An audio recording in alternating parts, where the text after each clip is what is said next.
Hello बच्चों, welcome to the Sharda विद्यापीठ। तो आज हम लोग डिस्कस करने जा रहे हैं 8.2 एक्सरसाइज में जाने से पहले हमें डिस्कस करना पड़ेगा एक ट्रिग्नोमेट्रिक टेबल। तो ट्रिग्नोमेट्रिक टेबल में देखिए, ट्रिग्नोमेट्रिक टेबल में आपके पास जितने भी हमने फंक्शन डिस्कस किए थे, sine theta, cos theta, tangent theta, cosecant theta, secant theta और कॉट थीटा, तो उनकी वैल्यूज, ठीक है ना। वैल्यू में देखो 0 डिग्री, 30 डिग्री, 45 डिग्री, 60 डिग्री और 90 डिग्री।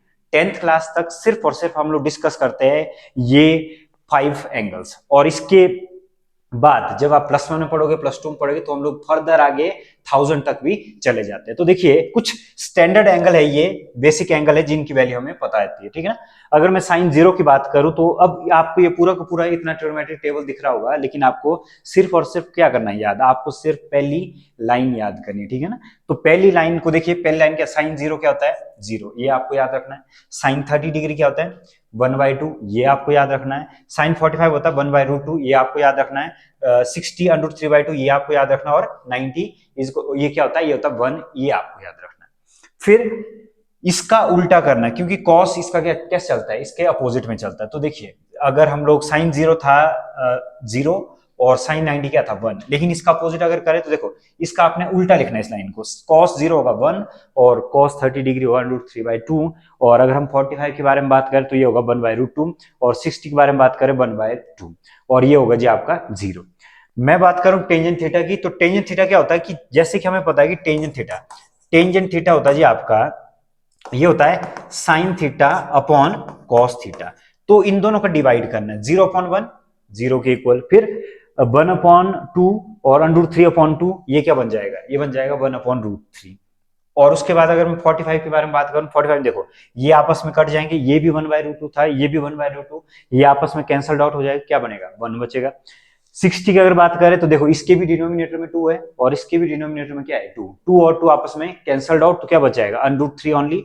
और ये पॉइंट सबसे इंपॉर्टेंट ये है कि क्या टेंजेंट 90 की वैल्यू डिफाइंड होती है। टेंजेंट 90 की वैल्यू डिफाइंड नहीं होती, क्यों, क्योंकि अगर मैं 1/0 कर दूं तो ये क्या हो जाएगा, ये हो जाता है फेल, और ये हो जाता है नॉट डिफाइंड। यहाँ पे ये डिफाइन करना क्या होता है, मुश्किल हो जाता है, ठीक है ना। इसको हम लोग बाद में अपने यूज के लिए हम लोग इसे क्या लेते हैं, इसे हम लोग लेते हैं इन्फिनिटी। अगर बात करें कॉसिकेंट, तो हमें पता है कि कॉसिकेंट का जो रिलेशन है जी, कॉसिकेंट का रिलेशन है किसके साथ, कॉसिकेंट का रिलेशन है साइन के साथ।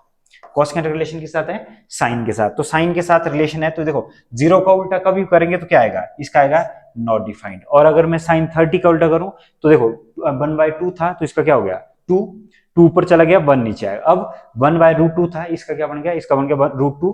और cos 60 की अगर मैं बात करूं तो ये क्या बन गया, ये बन गया 2/√3।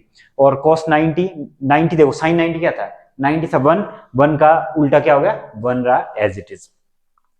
अगर बात करें सीकेंट, तो सीकेंट का जो रिश्ता था, सीकेंट का रिश्ता था कॉस के साथ। तो कॉस में जितनी भी टर्म आपको यहाँ पे नजर आ रही है, उसका क्या करेंगे, उसका अपोजिट करेंगे, ठीक है ना, उसका उल्टा कर देंगे हम लोग। यहाँ पे नोमिनेटर को डिनोमिनेटर बना देंगे और डिनोमिनेटर को नोमिनेटर बना देंगे। तो देखिए, सीकेंट में क्या होगा, ये था √3/2, तो यहाँ पे क्या लिखेंगे 2/√3। 1/√2 इसका अपोजिट कर दिया √2, और 1/2 की जगह हम लोग लिख लेंगे 2। और जैसे कि मैंने कहा था, अगर 0 हो, 0 का कभी भी अगर आप क्या कर रहे हो, रेसिप्रोकल कर रहे हो या कुछ भी ऐसा पेयर कर रहे हो, तो उसमें क्या होगा, जब ये डिवाइड में आएगा 0 तो क्या हो जाएगा, नॉट डिफाइंड। तो इसमें 2 केस बन गए नॉट डिफाइंड के। बात करें आगे कॉट की, तो कॉट का जो रिश्ता होता है, कॉट का रिश्ता होता है टेंजेंट के साथ। टेंजेंट में जितनी भी टर्म आपको नजर आ रही है, उसे हम लोग क्या करेंगे, उसको अपोजिट। अब 0 यहाँ आ गया, 0 का फिर से हम लोग क्या कर रहे हैं, उल्टा कर रहे हैं, तो यहाँ पे क्या बन रहा है, ये बनेगा नॉट डिफाइंड, क्योंकि 0 कहां पे आ रहा है, डिनोमिनेटर में। 1/√3 का क्या बन गया, √3 बन रहेगा एज इट इज। और √3 को हम लोग क्या लिख सकते हैं, 1/1, क्योंकि 1 का चाहे आप नोमिनेटर डिनोमिनेटर कहीं भी ले जाओ तो 1/1 अगेन क्या रहेगा, 1 ही रहेगा। नॉट डिफाइंड, अगर नॉट डिफाइंड का उल्टा अगर आप करते हो, तो नॉट डिफाइंड का मतलब मैंने कहा था ये होता है इन्फिनिटी। तो 1/∞ की अगर मैं बात करूं तो ये क्या बन जाएगा, ये बन जाएगा 0। तो 1 नॉट डिफाइंड फिर से क्या बन जाएगा 0, और 1/0 वो क्या बनता है, नॉट डिफाइंड। तो ये आपको मेनली मैं आपसे कहूं कि आपको 3 लाइनें आनी चाहिए, बेस्ट तो आनी चाहिए एक ही लाइन से आप पूरा पूरा ट्रिग्नोमेट्रिक टेबल बना सकते हो। लेकिन अगर आपको ये 3 लाइनें आती तो आप इजीली 3 लाइन तो आपको ऐसी ही याद होनी चाहिए कि विदाउट टेबल लिखने के पहले आपको ये आना चाहिए। तो देखिए, अगर हम बात करें ट्रिग्नोमेट्रिक टेबल की, तो ये टेबल हमें हेल्प करेगा 8.2 के क्वेश्चन को सॉल्व करने में। अब बढ़ते आगे क्वेश्चन की तरफ, अब डिस्कस करते हैं 8.2। तो देखिए 8.2 में कितने क्वेश्चन है। 8.2 में आपका जो फर्स्ट पार्ट है, फर्स्ट पार्ट में है 5 क्वेश्चन।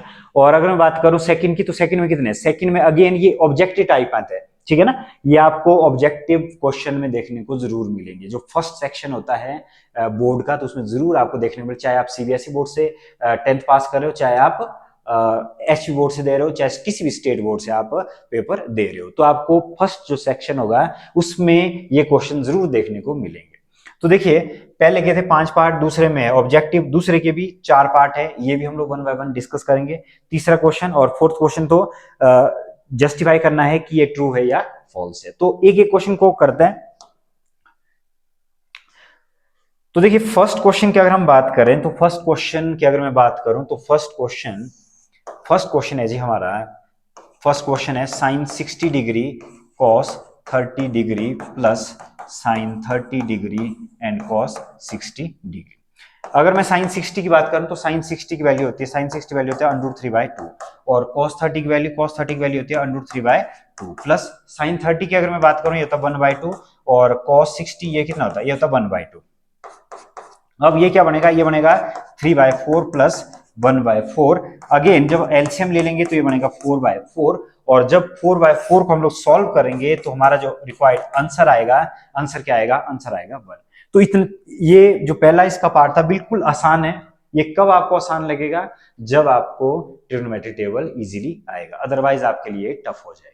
अब बढ़ते हैं सेकंड क्वेश्चन की तरफ। तो सेकंड क्वेश्चन देखिए क्या है, सेकंड क्वेश्चन है जी आपका, सेकंड क्वेश्चन है 2 tangent square 45 degree plus cos square 30 degree minus sine square 60 degree. अगर हम बात करें, यहां पर देखिए, यहाँ पे कोई भी स्क्वायर नहीं था, लेकिन इधर स्क्वायर आ रहा। तो स्क्वायर का मतलब सिर्फ इतना होता है कि मैं यहाँ पे एक लाइन लिख रहा हूं कि साइन स्क्वायर, कहीं भी अगर लिखा हो साइन स्क्वायर 30 डिग्री, तो इसका मतलब पता क्या होता है, इसका मतलब होता है साइन 30 डिग्री का होल स्क्वायर। आपने एंगल का स्क्वायर नहीं करना है कि साइन 30 का उसको होल स्क्वायर, साइन 30 का होल स्क्वायर आपने लिखा जी साइन 900 डिग्री, नहीं, ये क्या होगा, ये होगा साइन थीटा का होल स्क्वायर। तो यहाँ पे वैल्यू पुट कर लेते हैं। तो देखिए टेंजेंट 45 हमें पता है कि 1 होता है, तो 1 के ऊपर क्या लगा देंगे, स्क्वायर। cos 30 कितना होता है, sin 30 होता है 1/2, तो cos 30 कितना होता है √3/2, इसके ऊपर भी क्या लगा देंगे, स्क्वायर लगा देंगे। अगर हम बात करें sin 60 डिग्री की, तो 60 डिग्री में क्या करेंगे, साइन 60 में कितना होता है √3/2, इसके ऊपर क्या लगा देंगे, स्क्वायर लगा देंगे। अब क्या होगा 2 इंटू ये तो रहेगा 2 ही, इसका बनेगा जी 3/4, इसका बनेगा 3/4। तो 3/4 और 3/4 आपस में क्या हो जाएंगे, कैंसल्ड आउट ईच अदर, और ये जब कैंसल्ड आउट ईच अदर हो गए तो आंसर क्या आएगा, आंसर आएगा इसका 2। तो ये भी क्वेश्चन आसान है। अब बढ़ते हैं नेक्स्ट क्वेश्चन की तरफ। तो देखते हैं थर्ड क्वेश्चन में क्या बोल रहे हैं।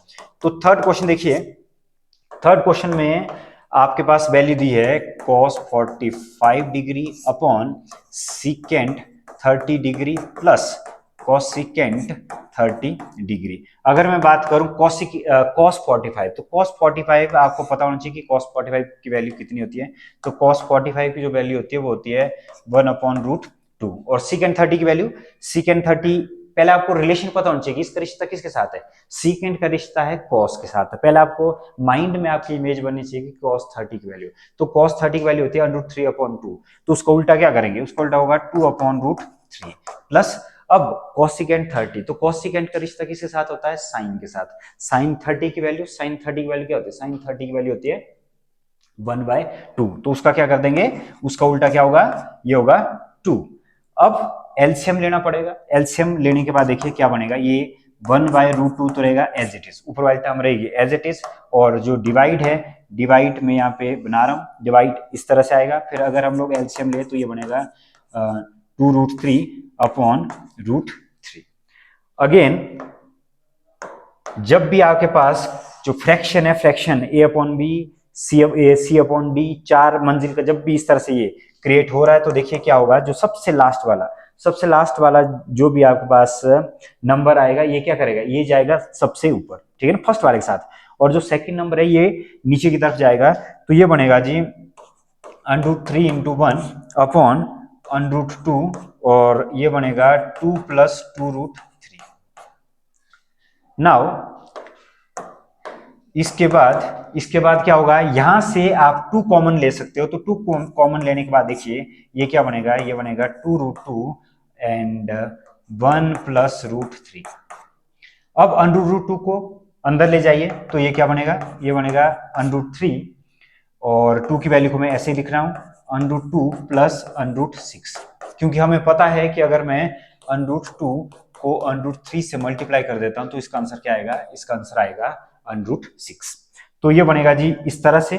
नाउ अब क्या होगा, अब ये रैशनलाइज कर लेंगे, तो रैशनलाइज के लिए देखिए क्या करेंगे, √2 माइनस √6 एंड √2 माइनस √6। ओके जी, अब सॉल्व कर लेते हैं इसे। तो सॉल्व देखिए, सॉल्व कैसे होगा, ये सॉल्व होगा, √3 रहेगा एज इट इज, √3 को लिख रहा हूं मैं एज इट इज, और √2 माइनस √6 ये रहेगा एज इट इज।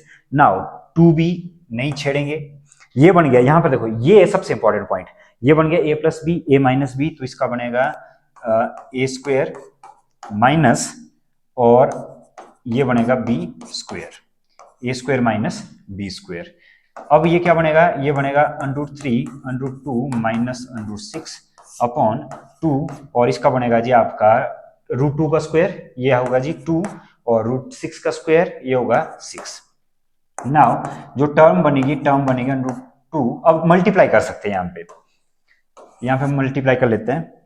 तो मल्टीप्लाई करने के बाद देखिए क्या आएगा, मल्टीप्लाई करने के बाद हमारा आएगा ये √6 माइनस √18 अपॉन 2 माइनस 4, ये बन गया माइनस का 4, और ये वाली टर्म आ गई √6 माइनस √18 अपॉन -8। और अगर ये जो माइनस साइन है, अगर माइनस साइन को अगर ऊपर ले जाएं तो यहां पर देखिए इसके बाद क्या होगा, और सिंप्लीफाई कर लेते हैं। तो सिंप्लीफाई कैसे करेंगे, इसे सिंप्लीफाई करेंगे अगर मैं माइनस निकाल दूं तो मैं इस तरह से लिखता हूं √18 minus √6 upon -8, minus minus cancelled out. और ये वाली जो टर्म है √18 को कैसे लिखा जा सकता है, इसको लिखा जा सकता है 3√2 √6 अपॉन 8। तो ये रहेगा हमारा रिक्वायर्ड आंसर। इस क्वेश्चन में आप देख सकते हो कि सिंपल cos 45 था, secant 30 था, cosecant 30 था, लेकिन जैसे ही क्वेश्चन आगे पहुंच जाता तो आपको रैशनलाइज करना भी जरूरी है। ऐसा नहीं कि आप विदाउट रैशनलाइज छोड़ दोगे। अगर आप अपनी एनसीईआरटी में भी जाकर भी देखोगे तो आपका जो लास्ट आंसर होगा, फाइनल आंसर क्या होगा, फाइनल आंसर आया होगा 3√2 माइनस √6 अपॉन 8। तो आपको रैशनलाइज करना ही पड़ेगा। अब बढ़ते हैं नेक्स्ट क्वेश्चन की तरफ, तो देखते हैं नेक्स्ट क्वेश्चन में क्या है दिया हुआ। तो नेक्स्ट क्वेश्चन देखिए, नेक्स्ट क्वेश्चन की अगर बात करें तो नेक्स्ट क्वेश्चन है फोर्थ क्वेश्चन। अब इस क्वेश्चन को करने जा रहे हैं हम लोग फोर्थ क्वेश्चन। तो फोर्थ क्वेश्चन में देखो, फोर्थ क्वेश्चन नहीं ऐसा बोल सकते कि फर्स्ट का फोर्थ पार्ट, साइन 30 डिग्री, पहले आप क्वेश्चन लिखना साइन 30 डिग्री और tangent 45 degree minus cosecant 60 degree divided by secant 30 degree plus cos 60 degree plus cot 45 degree. तो साइन 60 डिग्री की अगर बात करें तो सॉरी साइन 30 डिग्री की अगर बात करें तो साइन 30 डिग्री क्या होता है, साइन 30 होता है जी 1/2, टेंजेंट 45 1 होता है, और कोसिकेंट 60 मैंने कहा था कि कोसिकेंट जैसे ही कोसिकेंट है तो आपको रिश्ता ढूंढना किसके साथ है, सिंपल से याद रखो एस का रिश्ता सी के साथ, एस मतलब साइन का रिश्ता कोसिकेंट के साथ और सेकेंड का रिश्ता कॉस के साथ। और कोसिकेंट 60 की अगर मैं बात करूं तो कोसिकेंट 60 देखो साइन 60 का क्या करेंगे, उसका रेसिप्रोकल करेंगे। साइन 60 होता है √3/2, तो इसे हम लोग लिखेंगे 2/√3। सेकेंड 30 का रिश्ता है कॉस के साथ, तो कॉस 30 की जो वैल्यू उसको उल्टा कर दो, कॉस 30 की वैल्यू होती है √3/2, तो ये क्या बनेगा, ये बनेगा 2/√3। नाउ cos 60 की बात करूं तो ये होता है जी 1/2, और cot 45 हो चाहे टेंजेंट 45 ये रहेगा 1 एज इट इज। इसके बाद एक इंपॉर्टेंट स्टेप ये है कि हमें क्या करना है कि अंडरूट वाली टर्म को एक तरफ लिख दो थोड़ा सा, और विदाउट अंडरूट वाली टर्म को एक तरफ लिख लीजिए। यहां पर मैं लिख रहा हूं 1/2 प्लस हाफ, इसको मैं एक तरफ लिख रहा हूं, और ये वाली टर्म पहले वाले में लिखने की जरूरत नहीं, पहले वाले में देखो पहले वाले में तो सेम थी, लेकिन इस वाली टर्म को पीछे लिख दो, इस वाली टर्म को आगे कर दो। तो यहां पे मैं लिख रहा हूं 1/2 प्लस 1 एंड प्लस 2/√3। अब क्या करेंगे, इसके बाद देखिए 1/2 हाफ प्लस 1, इसका एलसीएम ले लो, इसका भी एलसीएम ले लो। जैसे हम लोग एलसीएम ले लेंगे तो ये देखो ये क्या बनेगा, इसका एलसीएम लेने के बाद ये बनेगा 3/2 माइनस 2/√3। नाउ अगेन इसका भी क्या बनेगा, इसका बनेगा 3/2 प्लस 2/√3। अब इसका रैशनलाइज करेंगे तो रैशनलाइज करके देखो, पहले एलसीएम लेना पड़ेगा। एलसीएम में क्या होगा, 3√3 माइनस 4/2√3 और ये बनेगा 3√3 प्लस 4/2√3। अब क्या करेंगे, √2√3 आपस में कैंसल्ड आउट ईच अदर, तो वी आर लेफ्ट विथ दो टर्म रहेगी हमारे 3√3 माइनस 4/3√3 प्लस 4। अब क्या करेंगे, इसके बाद रैशनलाइज कर देंगे इसे, तो रैशनलाइज देखिए किस तरह से, -4/3√3 माइनस 4। तो इसको क्या कर देंगे, मल्टीप्लाई कर देंगे। अब क्या आएगा, ऊपर वाली टर्म देखिए सेम टर्म है a माइनस बी, तो ये बनेगा a माइनस बी का होल स्क्वायर, और नीचे वाली टर्म क्या है, a प्लस बी और a माइनस बी, हमेशा यही टर्म बनेगी। तो ये क्या होगा, a स्क्वायर माइनस b का स्क्वायर, ये बनेगा जी a का स्क्वायर प्लस 4 का स्क्वायर माइनस 2ab देखो 6/24√3 अपॉन ये बनेगा 27 माइनस 16 और ये बनेगा जी 9, ये 27 प्लस 16 माइनस 24√3 और यहाँ आएगा 11। अब इसे हम लोग सिंप्लीफाई करके ऐसे लिखेंगे 27 प्लस 16 ये कितना हो, ये होगा 43 माइनस 24√3 अपॉन 11। तो ये होगा हमारा फाइनल आंसर। अब डिस्कस करते हैं क्वेश्चन नंबर 5। तो क्वेश्चन नंबर 5 की तरफ बढ़ते हैं। तो देखिए क्वेश्चन नंबर 5 में आपको लग रहा हो कि बहुत बड़ा क्वेश्चन है ये, लेकिन क्वेश्चन बिल्कुल इजी सा है। तो देखिए कॉस स्क्वायर 60 डिग्री ये वाला क्वेश्चन करने जा रहे हैं, plus 4 second square 30 degree minus tangent square 45 degree divided by क्या है, ये है sine square 30 degree plus cos square 30 degree. Basic identity होती है sine square 30 degree plus cos square 30 degree, sine square theta plus cos square theta ये क्या होता है, 1 के इक्वल होता है। तो आप इसको 1 भी लिख सकते हो, इस मेथड से भी हो गया, लेकिन यहां पर आपने प्रॉपर थोड़ा सा वैल्यू पुट करके करना है। तो देखिए ये है हमारा 5th क्वेश्चन।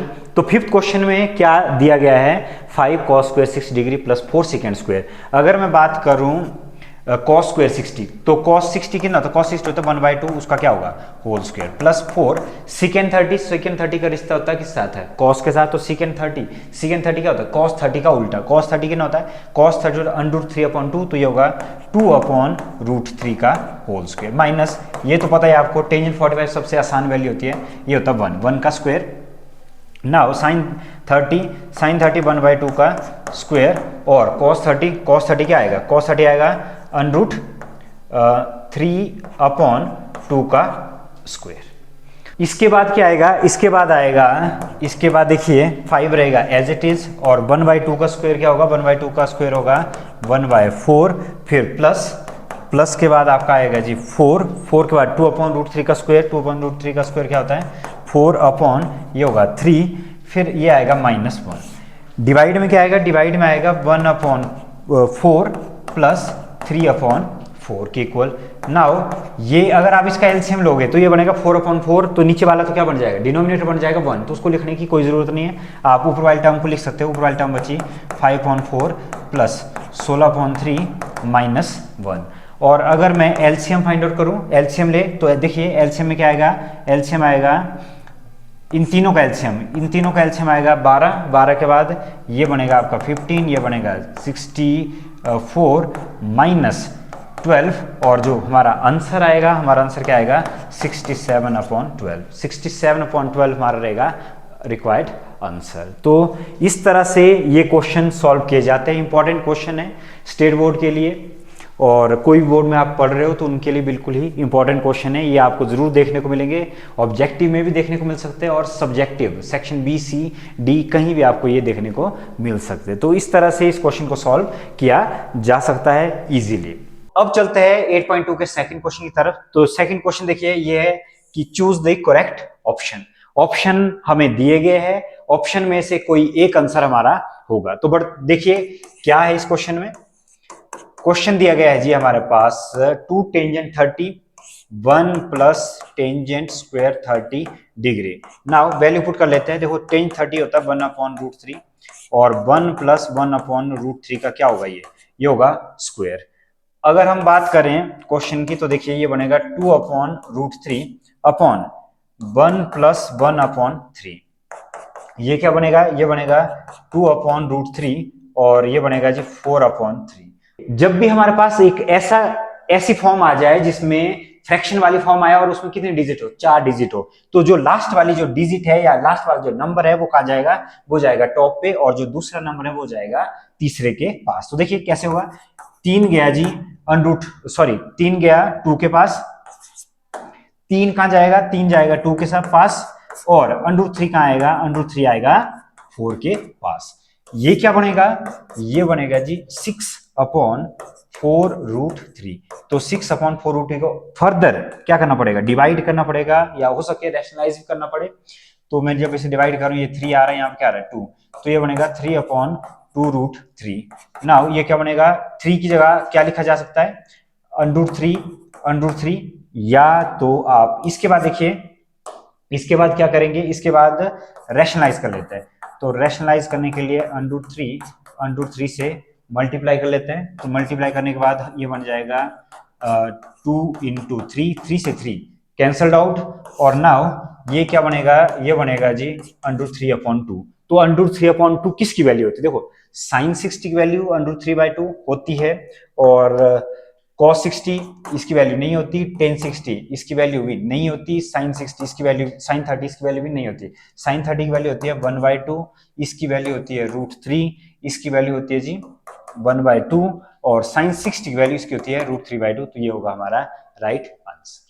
ओके जी, अब डिस्कस करते हैं 8.2 का सेकंड क्वेश्चन का सेकंड पार्ट। तो देखिए सेकंड पार्ट क्या बोलता है उसका, सेकंड पार्ट में जी हमारे पास 1 माइनस टेंजेंट स्क्वायर 45 डिग्री और यहाँ पे क्या आएगा 1 प्लस टेंजेंट स्क्वायर 45 डिग्री और 1 माइनस टेंजेंट स्क्वायर 45 डिग्री जो क्या आएगा 1 माइनस 1 का स्क्वायर अपॉन 1 प्लस 1 का स्क्वायर। क्योंकि 45 की वैल्यू 1 होती है तो यहाँ पे क्या आएगा, ये आएगा जी 1 माइनस 1 एंड 1 प्लस 1।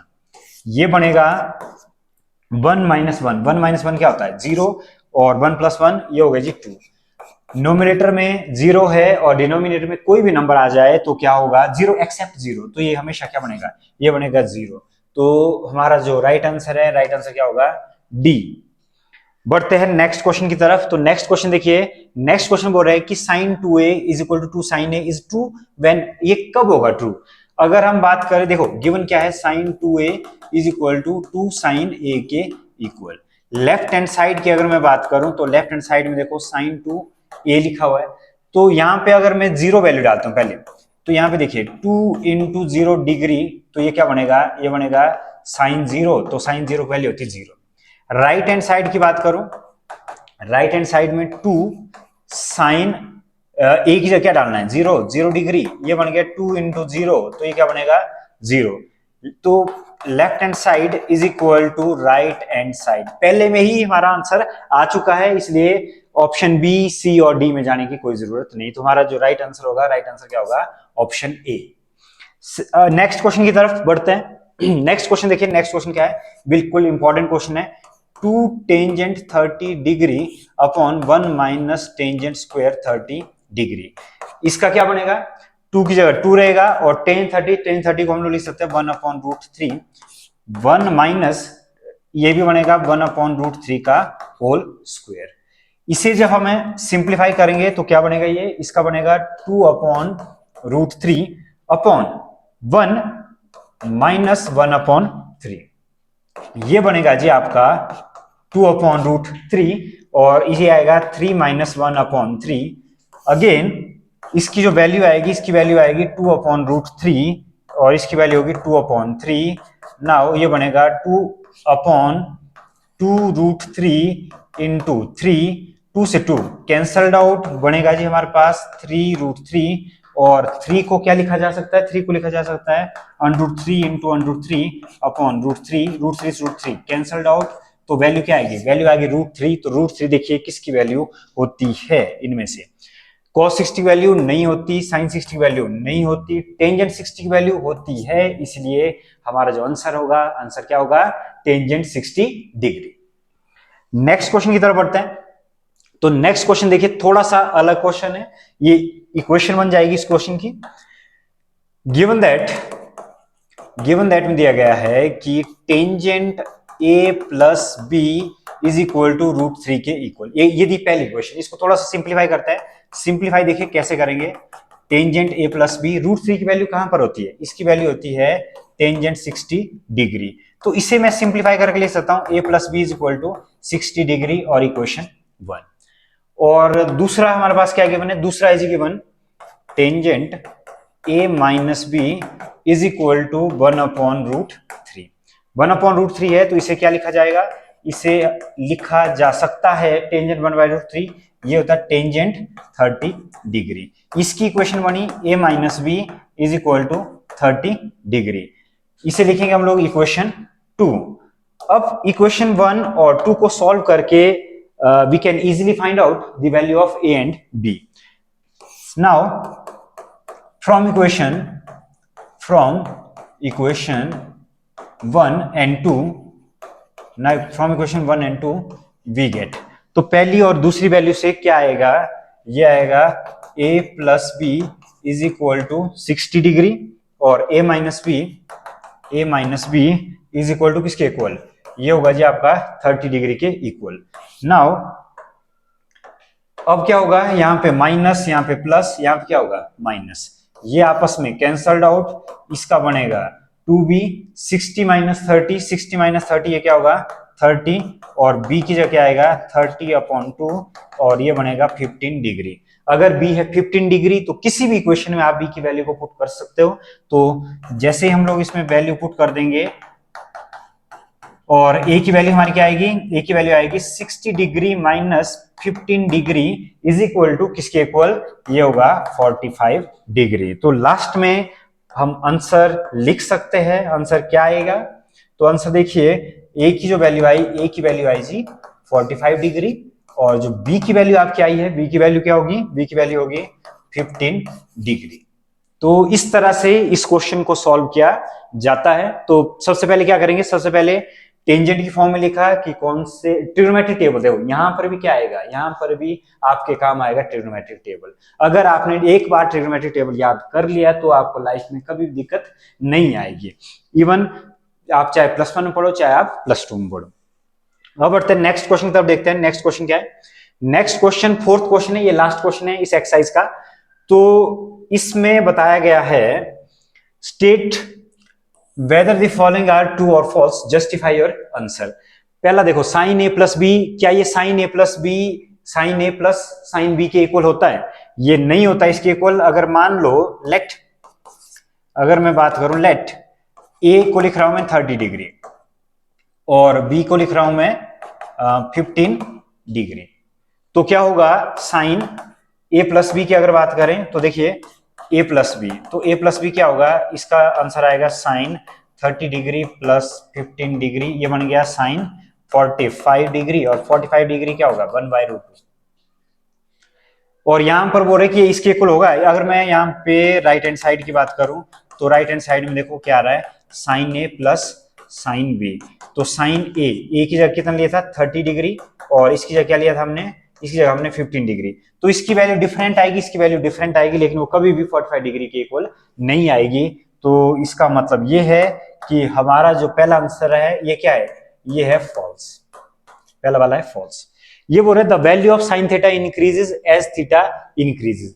तो साइन के अगर हम ट्रिग्नोमेट्रिक टेबल की बात करें, देखो 0 degree 30 degree 45 degree 60 degree and 90 degree. 0 degree होता है कितना, 0 डिग्री तो 0 ही होता है, 30 डिग्री होता है 1/2, धीरे धीरे बढ़, देखो 1/2 का मतलब होता है 0.5, और 45 होता है 1/√2, और उसके बाद साइन 60 होता है √3/2, और इसकी वैल्यू क्या है 1। इसकी वैल्यू यहां पर तो ज्यादा थी, √3 होता है 1.73 की बात करें तो 1.73 को आप डिवाइड करोगे, देखो ये इस 0 पॉइंट कुछ आएगा समथिंग, और 1/√2 इसकी वैल्यू 0.5, ये इसकी वैल्यू 1.414 और इसकी वैल्यू 1.732 अपॉन 2 इसकी वैल्यू, तो हम लोग कह सकते हैं कि ये वैल्यू क्या हो रही है, इंक्रीज होती है। तो ये क्या होगा, ये होगा ट्रू। अभी आपको ये थोड़ा सा कम समझ आएगा, लेकिन जब आप +1 और +2 पढ़ोगे तो आपको इजीली ये समझ आएगा। ओके, थर्ड क्वेश्चन की अगर बात करें, मैंने आपसे कहा था कि साइन और कॉस आपस में इनकी नहीं बनती, अगर एक इंक्रीज हो रहा है तो दूसरा क्या होता है, डिक्रीज होता है। इसीलिए थर्ड वाला जो केस है हमारा, ये क्या होगा, ये होगा फॉल्स। ये सेम था ऐसे क्वेश्चन, देखो ये बोल रहे value of cos theta increase at theta increases, तो ये क्या होगा, ये होगा जी falls. Sine theta is equal to cos theta for all value of theta, नहीं, साइन थीटा और कॉस थीटा ऑल वैल्यू के लिए नहीं होता है। ये भी क्या होगा, ये होगा फॉल्स। तो ये क्या होगा, ये होगा जी आपका फॉल्स होगा। क्यों होगा फॉल्स, क्योंकि एक ही एंगल है, only one, only one, only one कौन सा, 45 डिग्री, 45 डिग्री पे साइन थीटा और कॉस थीटा की वैल्यू आती है सेम, इसलिए ये फॉल्स है। अगर मैं बात कर, देखो ये भी फॉल्स हुआ, ये भी फॉल्स हुआ और ऊपर वाला भी फॉल्स हुआ। अब लास्ट वाला है, cot A is not defined for A 0 degree, तो ये बोल रहे कि 0 डिग्री के लिए आप कॉट को डिफाइन नहीं कर सकते, तो ये बिल्कुल सही बोल रहे हैं। तो कॉट क्यों नहीं डिफाइन कर सकते, क्योंकि टेंजेंट, मैं यहां पर लिख रहा हूं, टेंजेंट 0 डिग्री की वैल्यू होती है 0, और कॉट ये बोल रहे कॉट 0 डिग्री, कॉट 1/0, तो वो क्या हो जाएगा, ये होगा नॉट डिफाइंड, इसलिए हम लोग डिफाइंड वैल्यू नहीं कर सकते। तो ये होगा जी हमारा राइट, ये भी है राइट, और बाकी स्टेटमेंट क्या होगी, फॉल्स होगी। इसके लिए थोड़ा सा आपको एक्स्ट्रा नॉलेज की जरूरत है अगर आप स्टेट बोर्ड के स्टूडेंट हो, अदरवाइज ये जो सारी चीजें हैं ट्रिग्नोमेट्री समझ आती है +1 और +2 में आने के बाद। आज की वीडियो में बस इतना ही, फिर मुलाकात होगी एक नई एक्सरसाइज के साथ, नए टॉपिक के साथ या नए कॉन्सेप्ट के साथ। तब तक के लिए